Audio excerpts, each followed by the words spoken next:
Amazing. Well, thank you so much, everyone, for coming. And thank you so much, Jessica and Jolene, for facilitating this and making this happen. I am the first of 4 talks on the series Disability Start Here, and you are not going to want to miss the other talks. Something that I really, really deeply value and love about the Lazarus Centre team is that we all come at this from a bit of a different angle. So today, I'm going to be setting the scene. I'm going to be giving you a bit of context. I won't lie, it's going to feel a little bit like a history lesson, but it's important to know how we got here. Why do we use the words that we use? Why do we have some of the mindsets and paradigms that we have?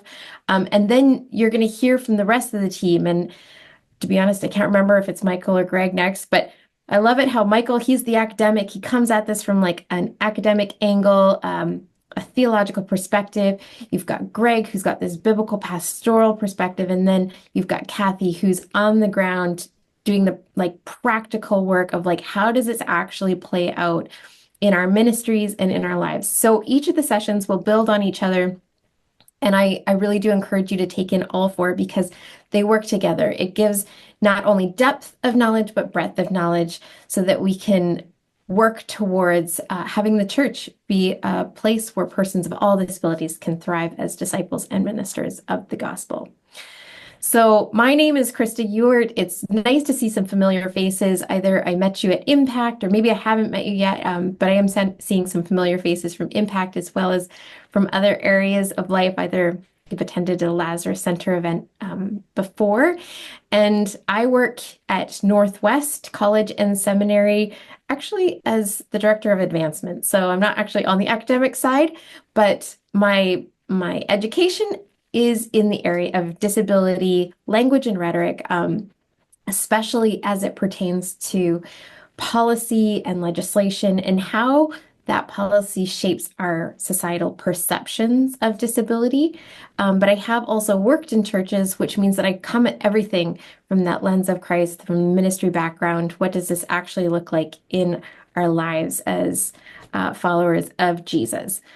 So that gives you a little snapshot of me. I'm going to tell you a little bit more in just a minute, but I wanted to start, and you're going to have to bear with me because I'm using somebody else's desk, so I'm getting used to their screen, so I might clunk around here, but I wanted to start by sharing a quote, and it says this: "Language and identity are so fundamentally intertwined. You peel back all the layers in terms of what we wear and what we eat and all the things that mark us. And in the end, what we have are our words." So it begs the question of who are we? I'd asked Jessica to pose that question to you because we usually have something back there, our elevator pitch for who we are, right?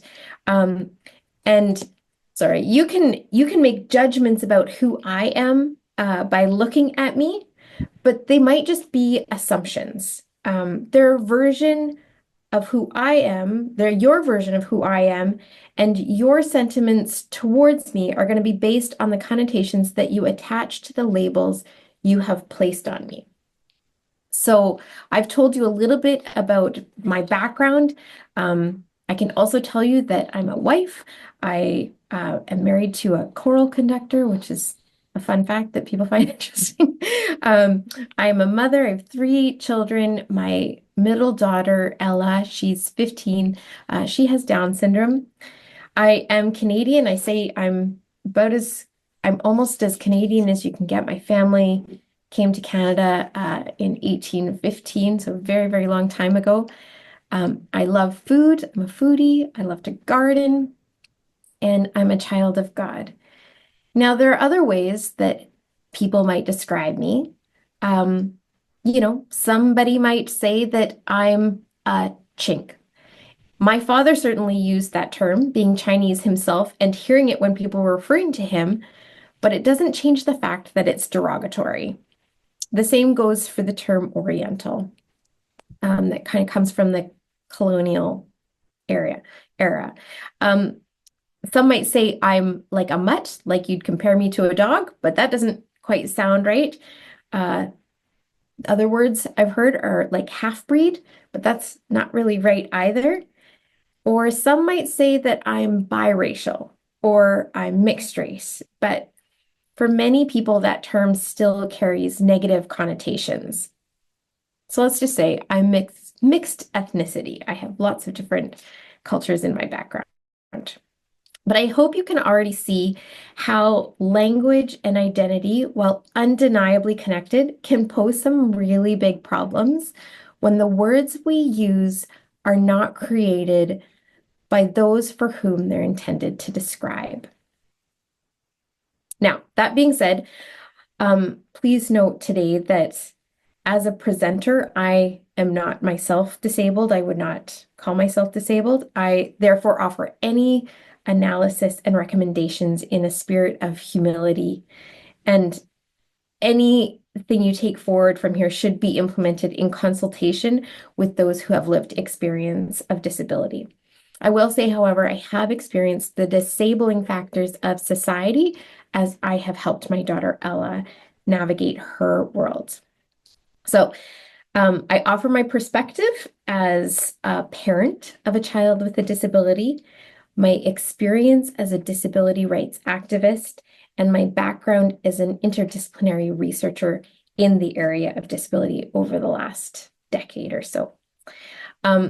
Something else I'll just note before I dive into the material is that I talk mostly about people with intellectual disabilities. And while I believe that the term disability refers to both people with physical disabilities as well as intellectual disabilities, I feel that the latter are mislabeled and mistreated more commonly because of the language that has been inherited. That being said, both groups have been shaped by our cultural perceptions and misconceptions of bodily difference and alterity as a whole. And when I use the word alterity, I'll use it a couple times. I'm talking about anybody who's different or who's been labeled as other. I also have a little challenge for you as we go through this talk, and that is if you have a piece of paper handy and a pen, I'd love for you to write down all the words that you hear that are used in reference to persons with disabilities and see how many you end up with at the end. Okay, so going back to the quote, language and identity are so fundamentally intertwined. You peel back all the layers in terms of what we wear and what we eat and all the things that mark us. And in the end, what we have are our words. But what happens if you don't have words? What happens when the language used is not understood by the person it is meant to describe, or the words given don't accurately describe any part of the person they are meant to illustrate? What happens when the language inherited lacks dignity or has its origins from a long time ago? So while able-bodied and neurotypical individuals can make use of contemporary linguistic paradigms, and they can pick and choose what words they feel resonate with their lived experience and make sense of and give meaning to the places and circumstances of their past and present, persons with disabilities have been characterized, identified, and framed by language that has proven completely inadequate and usually defined by people ignorant of their realities. Throughout history, persons with disabilities, both physical and intellectual, have often had to rely on other people or technology to speak on their behalf. They have been silenced and misrepresented in their history. Identity and sense of belonging have been diminished. The words used to define them have not reflected who they are, but rather who others perceive them to be relative to the dominant values and paradigms of thought through history. So my goal now this afternoon, we're past 12, is to show you how the words that society has used to define, describe, and characterize persons with disabilities are the product of cultural authorities and dominant paradigms of thought that have changed with each century and are rooted in a long history of demeaning language and rhetoric. I'll trace the origins of disability language from the 18th century to the end of the 20th century to show how language and rhetoric both shape perceptions of disability throughout history as well as affect disability communities today. I'll focus primarily on the modern era. However, it is important to situate the 18th century disability language and rhetoric within the prevailing thought and use of language in the centuries leading up to it. So one really key shift to note is that prior to the 18th century, disability was understood within the interdependent language of church and state. On this slide, I'm not really going to touch on the first point, the intrinsic power to the extrinsic power, but it's something that I've been thinking about recently, where power shifted from think of the Pope, great example, where it used to be believed that Pope had intrinsic power, and that's how he had his position and role. But then it became extrinsic power, where it was the person in power was voted for or assigned that power as opposed to having it be intrinsic. But going back to sort of the church and state discussion, legislated by law and enabled by the church, the management of disability was carried out privately within the wider family or the wider parish community. And this notion of responsibility was disrupted by the growing separation of church and state by the end of the 17th century. And it resulted in significant paradigmatic shifts that both synthesized and challenged understandings and assumptions about God, reason, nature, and humanity. And that might be a territory that people are a little bit more familiar with, that separation of church and state. But the point is that a decisive shift occurred between faith and public life, wherein religion increasingly lost its status as a cultural authority and became a private matter.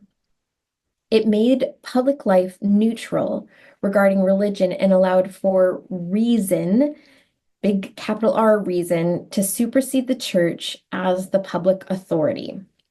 So consequently, disability moved from being handled within the church and family to a matter of public life. And as we'll see in the 18th century, within this paradigm shift, it became all too easy for certain people to be pushed to the margins and or into institutions, which very much resembled prisons, because it seemed reasonable to do so. And as I will show, understanding the place of language and rhetoric in these changes is critical to understanding how we got to where we are. So let's move on to the 18th century. The 18th century was characterized by two distinct forces, the Enlightenment and the Industrial Revolution, or industrial capitalism, both of which impacted language pertaining to disability and subsequently societal perceptions and portrayals of persons of difference. So according to Enlightenment philosophy, to possess worth, one needed to be able to reason or rationally articulate an argument, and within the framework of the Industrial Revolution, one needed to be able to work to bring economic value to the community. Consequently, the terminology used to describe persons with disabilities reflected their inability to meet either of those conditions. No longer was their worth and identity contingent upon a God-given value as part of a community. Rather, worth was determined by someone's ability to contribute as an individual to an increasingly secularized public life. In Enlightenment philosophy would say that citizenship requires the capacity to reason, and reason was determined by the capacity to demonstrate use of spoken and written language to prove the presence of rationality. We see that in if somebody cannot speak, if they are mute, then they would be called dumb. All this language is intertwined. And a lot of persons with especially intellectual disabilities did not have the ability to speak. They didn't have the early intervention that we have now, like speech therapy. So a lot of times they would just end up being quiet, or they would have this unintelligible sort of way of speaking. Enlightenment thinkers suggested that there were three key prerequisites of being a citizen, and therefore somebody worthy of value, and in possession of rights. So those three criteria were, number one, they needed to consent to public authority. Number two, they needed to be able to cooperate with others. And number three, they needed to know the law so that they might exercise their own agency and political power. Some of you might be familiar with John Locke, who is known as one of the fathers of democracy and the author of the theory of natural right. And he was central to this movement. So his ideas informed political philosophy and modern concepts of what it means to be human. The language he used to describe persons with intellectual disabilities leaned into and perpetuated the negative stereotypes rooted in an individual's perceived lack of reason. His big publication was called Essay Concerning Human Understanding, and in it he wrestles with the role of what he calls idiots to play within the political framework, like what role they play in the political framework, since they lacked these universal maxims, these truths that everybody seemed to know, or knowledge or morals. Locke was an empiricist, and so he used these criteria to distinguish those who are worthy of equity and those who were not. So anybody who fell short of those criteria were then not considered equal.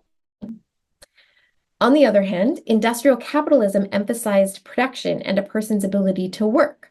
Most importantly, it imposed a philosophical reorientation from life and work in community to life and work as an individual. In the 18th century, Britain experienced the decline of agriculture and feudal systems, and at the same time, an increase in commercial production as the result of industrial innovation. This emphasis on production led to the segregation of anyone who was unable to fulfill a satisfactory quota of work. Because of the physical demands of labor and intellectual ability required to complete a defined set of tasks, people with disabilities were often deemed to be without worth and without a place in society. The paradigm-shifting effects that resulted from the change in disability language and rhetoric that came about from the Enlightenment and the Industrial Revolution have been long-lasting, like really long-lasting, and continue to shape our perception and praxis of disability today, or for disability today. A new cultural understanding of the value of a person as realized through their ability to reason and through their productivity determined or validated worth and citizenship.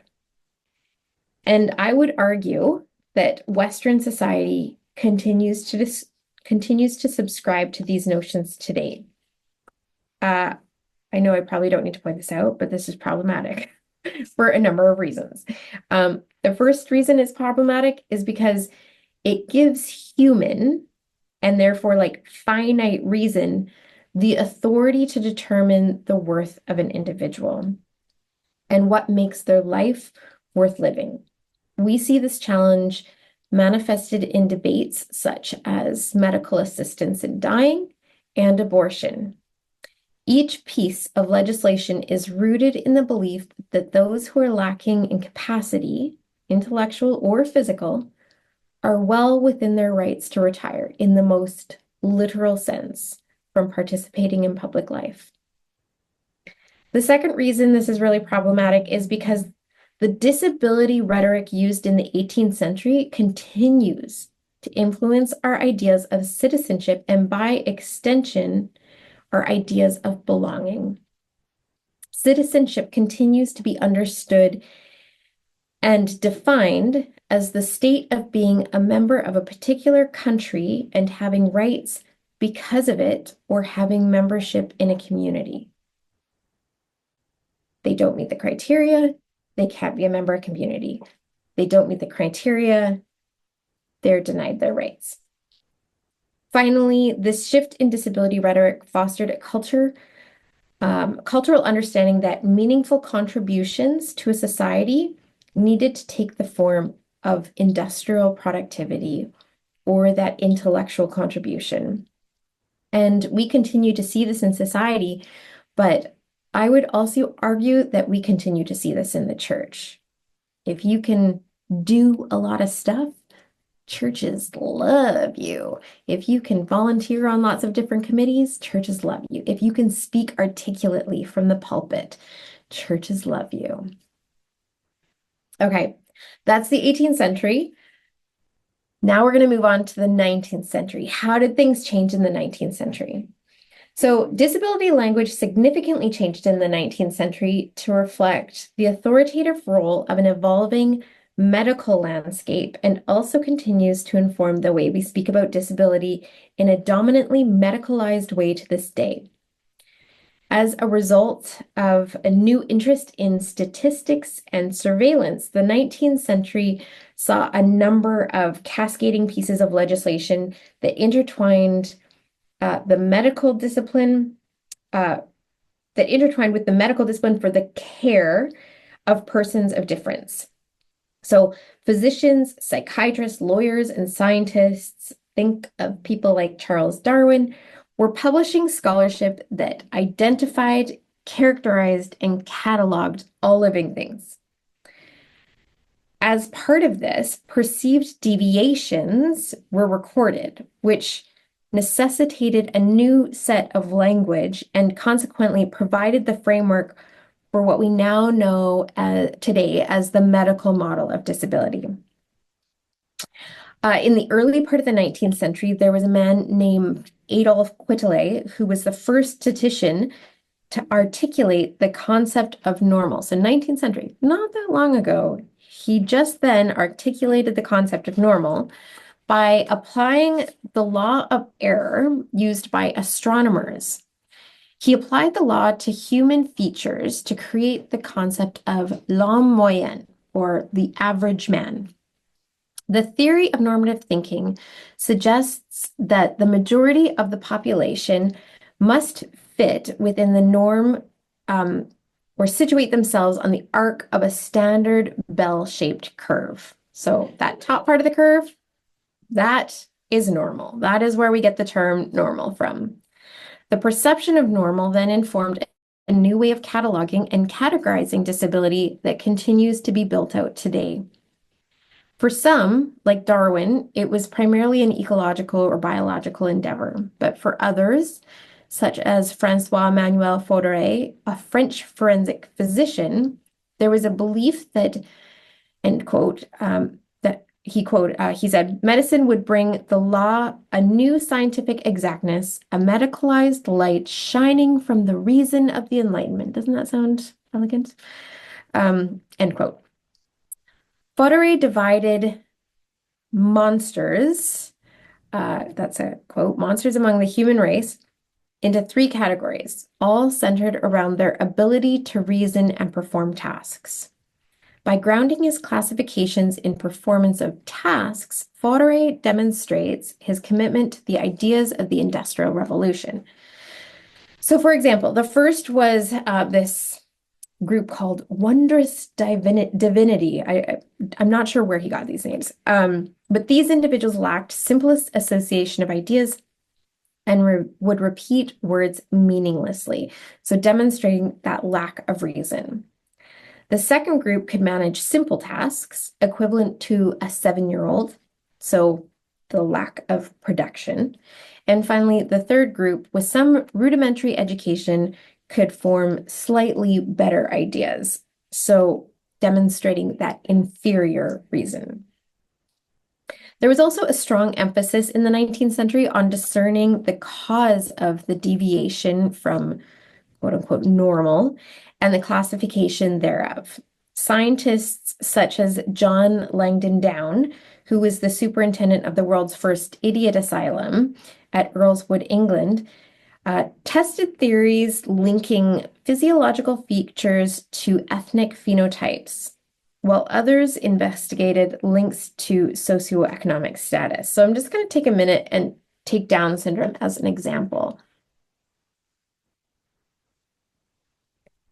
In his publication, The Ethnic Classification of Idiots, which was published in 1867, Down described those associated with the Mongolian family. He went on to list the characteristics of these individuals: a flat, broad face, eyes obliquely placed, a very narrow palpable fissure, a long, thick, and rough tongue, a small nose, etc. He named these individuals Mongols, a term that was used until the early 1970s to describe what we now know as Down syndrome. And actually, we do still use the word Down syndrome very commonly, but there's also the term trisomy 21, which describes the genetic variation instead. But this Down syndrome obviously was named after John Langdon Down himself. Now, by distinguishing Down syndrome in this way, Down was implying that the traits outside of the British archetype were unacceptable or less than ideal. These people did not look like the average British person, the normal British person. The work of categorizing and cataloging difference continues today, and the Diagnostic and Statistical Manual of Mental Illnesses, or the DSM-5, continues to be an authority in the diagnosis and treatment of mental illness and intellectual disability, thus perpetuating the medical model of understanding bodily difference. Psychiatrists who in the 19th century, like this is a brand new field, they were called alienists, formed another branch of medical scientists engaged in shaping new language concerning disability within the 19th century. It's really interesting to note that psychiatry, as I said, was a brand new field, and the experts, so the people whose language we use today, had no specialized training pertaining to persons with disabilities at the time. Some of them didn't even have medical degrees. Advancement in medicine, especially within the new field of psychiatry, brought about this huge instability to disability language due to the unverified nature of the conclusions being drawn about bodily and intellectual differences. Consequently, their linguistic legacy is a canon that was largely dehumanizing in its implications. It generated a perception that people who were abnormal were less than or other than human, and created societal segregation, which continues to be reinforced within our communities and institutions. Okay, moving on to the 20th century. The rise in evolutionary thinking and the concept of hierarchies dominated the 20th century, and it gave way to new ideas about how to manage, eliminate, and eventually rehabilitate disability. In the 20th century, the science of eugenics promoted the need to improve racial stock. Then you had evolutionary psychology that attempted to demonstrate the link between non-human animal and human consciousness, using intellectual disability as an answer to fill the gap or the missing link. Finally, rehabilitation further demeaned the disabled population as post-World War II medical science and its accompanying vocabulary sought to return bodies to normal. So let me dive into each one of those a little bit more. Eugenics took the societal anxieties around disability in the 19th century and built upon them, promoting the idea that not only were people with disabilities a threat to the moral order, but they were also a threat to the human race. Eugenics, the science of improving the genetic quality of human race, was developed by a man by the name of Francis Galton. And he in turn motivated some of Darwin's work. But Galton asserted in his publication, Hereditary Genius, that heredity, as opposed to environment, was a key factor in human differences. He hypothesized that if by careful selection farmers could breed strong animals, then the human race could do the same. Ultimately, he believed it was possible to have a higher order of personality through the elimination or institutionalization of weak people and the privileging and procreation of strong people.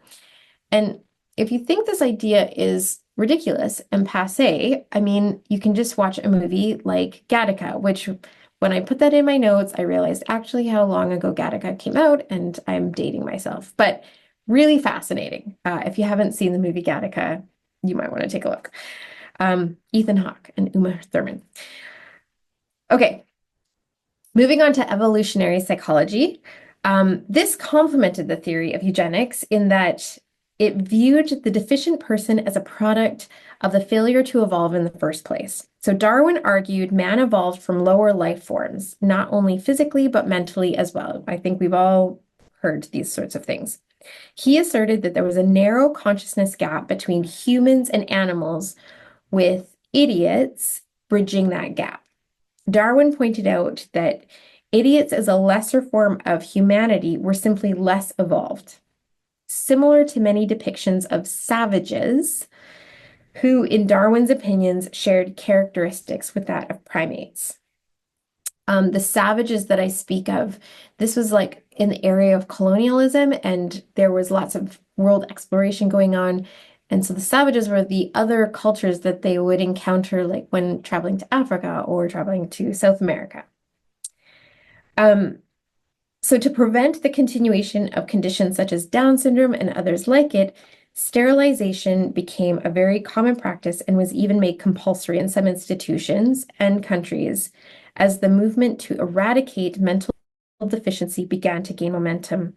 And we see very similar things today. So, for example, in Iceland, they claimed to have eradicated Down syndrome, but all that means is they aborted all of the babies who were diagnosed with Down syndrome.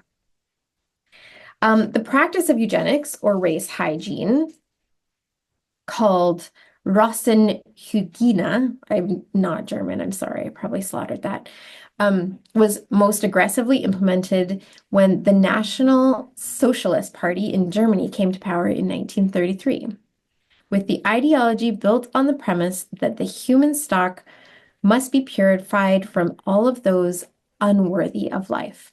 Sounding familiar? During the Nazi period, so between 1933 and 1945, around 400,000 people were sterilized, and between 5,000 and 25,000 children were killed under a program implementing the mercy killing of Auschkinder, or garbage children. And around 80,000 people with disabilities, both physical and intellectual, were gassed to death. 80,000 people. At the start of the 20th century, persons with disabilities were perceived as a threat to the human stock on the grounds of developments in eugenics and evolutionary psychology. The language used hinged on the principles of statistics and science. In 1910, Goddard proposed a new categorization of idiots based on their IQs. So idiots who had an IQ of 0 to 25. There were imbeciles who were in the range of like 26 to 50. And then there was a new category labeled morons, from the Greek word for foolish, who ranged from 51 to 70. Goddard advocated for the incarceration and sterilization of all three groups. We continue to use IQ tests today, and they're sometimes referred to as psych ed assessments, where not only is the amount of funding given to a family in Canada is based upon these IQ scores, but also children with disabilities are segregated based on their IQs in the school system. And I've experienced both of these things personally through the experience of my daughter. Prior to World War II, this is moving into the rehabilitation piece. Prior to World War II, disability was something to be feared and eliminated, or at least to hide away. But after the war, the perception was that the war had caused damage. It had taken away that which needed to be replaced, right? Because you had all of these soldiers, these heroes coming back injured. Maybe, they lost an arm or they had PTSD, or there were all sorts of things that veterans came back with. Thus, the development of prothesis. Henri Steiker, he's a leading disability historian, summarized it this way. It is here that we can see the break between the two eras. The war injured will take the place of the disabled. The image of disability will become one of insufficiency to be made good, a deficiency to eradicate, end quote. This shift strongly influenced the language we use when referring to disability. So, for example, the word handicap was introduced to address any disability that might hinder someone. The term originally came from a game called Hand in Cap, in which every player would have an equal chance at winning. Later, it was applied to horse racing when they would handicap the fastest horse by hanging rocks around its neck. Eventually, the term was used to describe somebody who is handicapped in the race for life. The word itself implies that handicap is something to overcome. It wasn't until the 1970s and the first wave of the disability rights movement happened that legislation began recognizing people with disabilities as worthy of human rights. It's during this time that we start to see the word disability actually become popularized.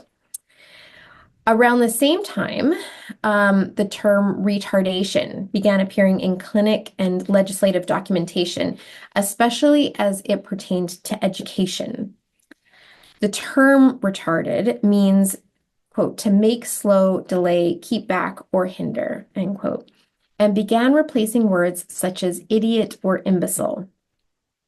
While it first appeared in 1895, introduced by a neurologist named Alfred Strauss to describe children with endogenous, so like largely genetic delayed development due to an inherited defect, the word retarded did not actually become popular in legislation or social contexts until the mid-20th century.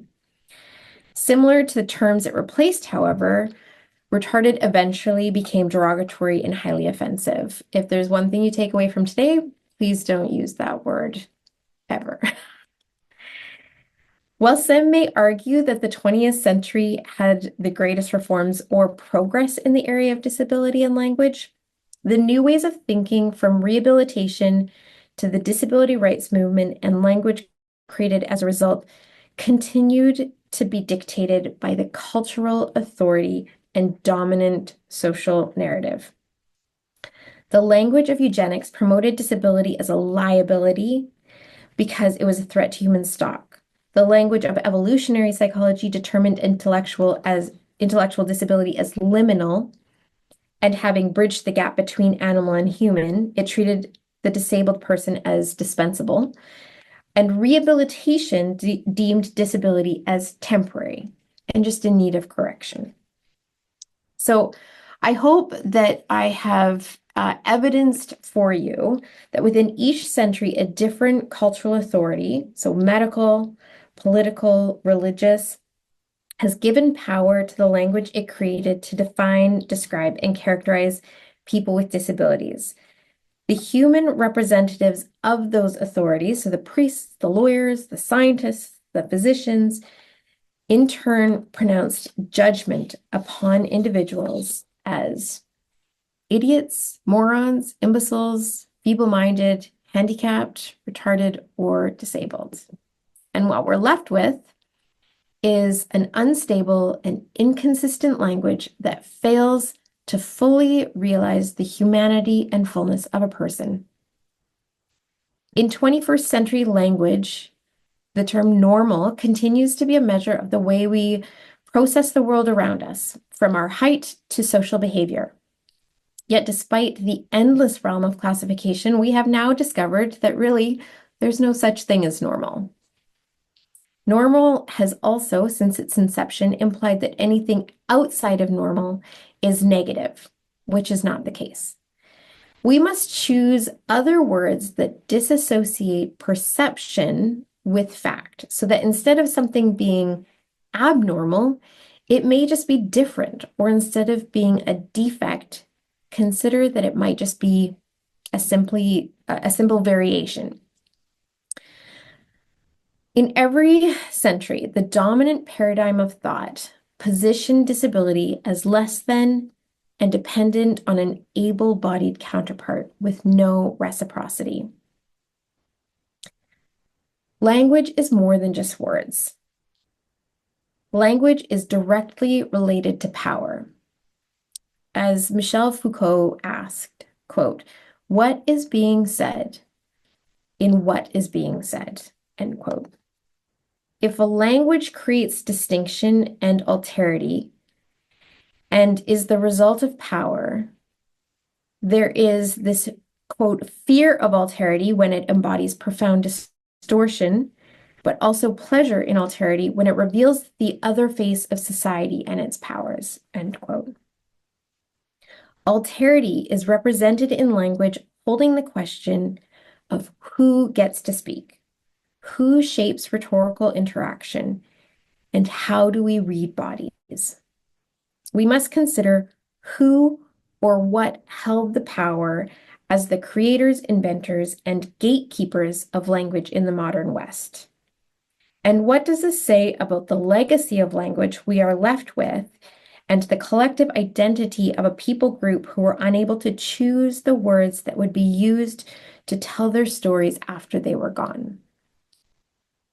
I propose that we stop allowing trends in society, science, and stereotypes to govern the language we use and give meaning to our identities, communities, and belonging. By tracing the evolution of language used in legislation, philosophy, science, and literature, referring to and representing persons with disabilities through the 18th century until present day, it is possible to gain an understanding of the origin of the dehumanization of persons with disabilities and the means by which their differences were defined. Ultimately, language is only a symptom of a deeper longing to conform and dominate what is culturally dominant. I'm going to say that one more time. Language is only a symptom of a deeper longing to conform and dominate what is culturally dominant. As society, we have continually tried to supersede God, to control the world around us, ourselves, and others by harnessing the idols of our time, be it philosophy, science, or social justice through knowledge, power, and language. As individuals, we try to rule over and control one another, acting in direct contrast to our calling as God's children. We have been striving since the very beginning of time to perfect humanity, to progress, and to save ourselves by our own means and not by the sanctification and redemption that can only come from God. And in doing so, we have diminished those who hinder us in our endeavor: the weak, the prisoner, the orphan, the widow, refugees, and persons with bodily differences, genetic variations, or neurodiversity. The kingdom of God, however, speaks of a different way. How can we reflect on and embrace God's love and care for all his creation in the language and rhetoric we use? Only in understanding why we use the language we do and the circumstances from which it originated can we begin to think outside of the rhetorical box.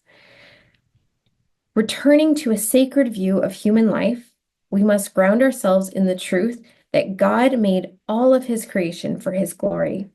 The story of creation paints so clearly God's heart and his love for his people. It was a blank canvas to create the world exactly as he desired. So it's really interesting that God did not choose to create a homogeneous, monochromatic world with uniformity, but rather a diverse and colorful world full of contrasts and juxtaposition.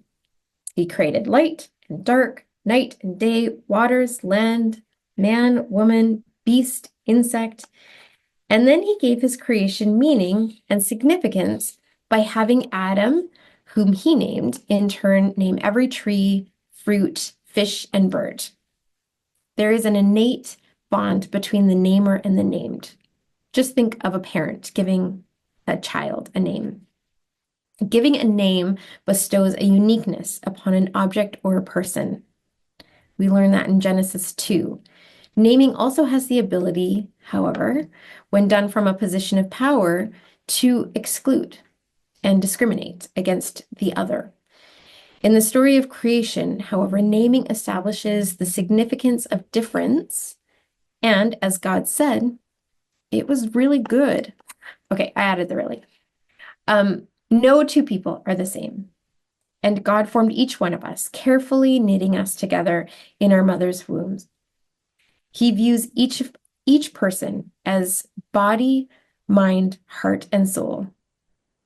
Oftentimes, the names given to persons of historical difference, disabled or otherwise, describe only one aspect of that person, not the whole. And furthermore, the language used in describing persons with disabilities often carries stigma or negative associations. Unfortunately, because of the fall, humanity was separated from God and relationships were broken. Man and woman no longer recognized God in the other, nor did they view diversity as a reflection of God's glory, but rather as a threat to comfort, stability, and advancement.